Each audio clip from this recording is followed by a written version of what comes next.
Are you one of those parents that trying to make their child eat vegetables?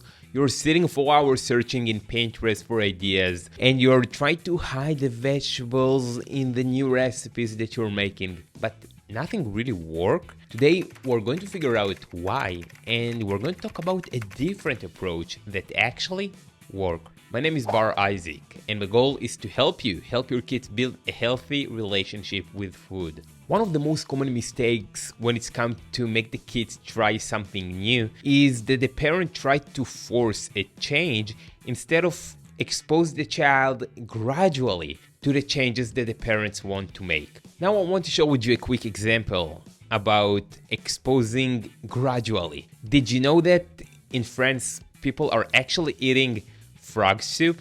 I'm not judging, I'm just saying. Now, one of the most important things about this soup is to make it fresh as possible. So what they're doing, they're simply cooking the frogs alive. So how they're doing that? So what they realize that if they don't want it, the frogs will jump right away. What they're simply doing, they're putting the frogs in cold, chill water, letting the frogs relax there without a lot of drama. And what they're doing, they're simply increase the temperature very slowly without the frogs are even noticing. They're sitting there, and the result of that, after a few minutes, that the frogs are simply cooked alive.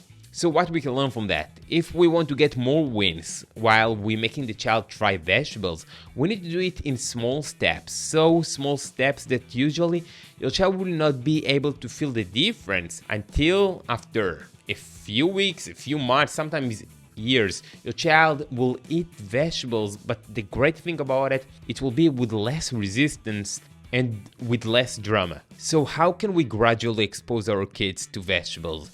I'm calling that the sandwich method. So what is the sandwich method? The sandwich method saying that we have bread, meat, vegetables, and the rest of the things, and then we have another piece of bread, right? So I wanted to look about this sandwich where the bread in the top and the bottom is your child comfort zone.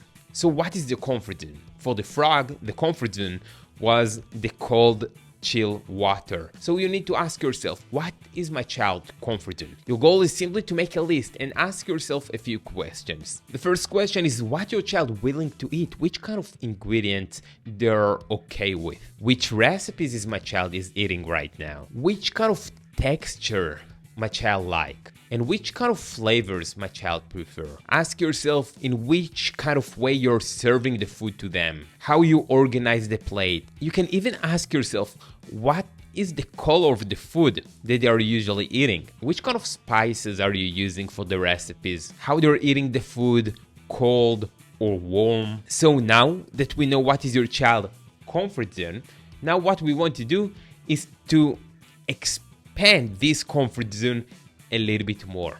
And how can we do that? If we'll try to take, for example, rice, and we'll put on the rice green beans, even that your child like the rice, like this is the bread, this is the comfort zone, if we'll put on the top of it green beans, it will be too much far from the comfort zone. Probably they will have a meltdown and they will not eat the green beans. So what we need to do, our goal is simply surround our child with as much as possible comfort zones. And if we look about the sandwich method, what we want to do is to add another two comfort zones. So we have a bread comfort zone in the top and in the bottom. We want to add another two comfort zone in the between, and just then we'll add something very small between all the comfort zone, and it will be much easier for them to get used to the new idea, to the new vegetables that they're trying, because it will be very similar to the other comfort zone and to other things that they're already eating. But you may say, I already tried to hide the vegetables and I tried to do all of that. So this is one of the biggest mistakes of many parents do, that they try to make too much healthier recipes. If you want to make your child eat vegetables, what you need to do is to get one small win. Do whatever it takes to make your child eat the vegetables. Ask yourself which kind of food they like the most. They like cheese, they like cream, maybe they like specific types of dip, maybe they like fried food. Who's not?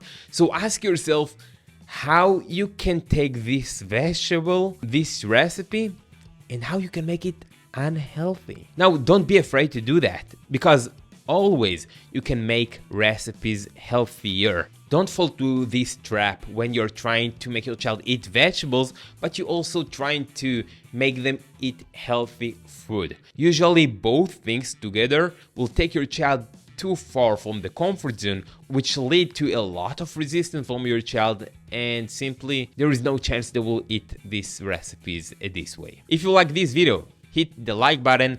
Also click on the notification bell to get reminders when I'm uploading new videos, and of course don't forget to subscribe the channel for more tips and ideas how to help your child build a healthy relationship with food.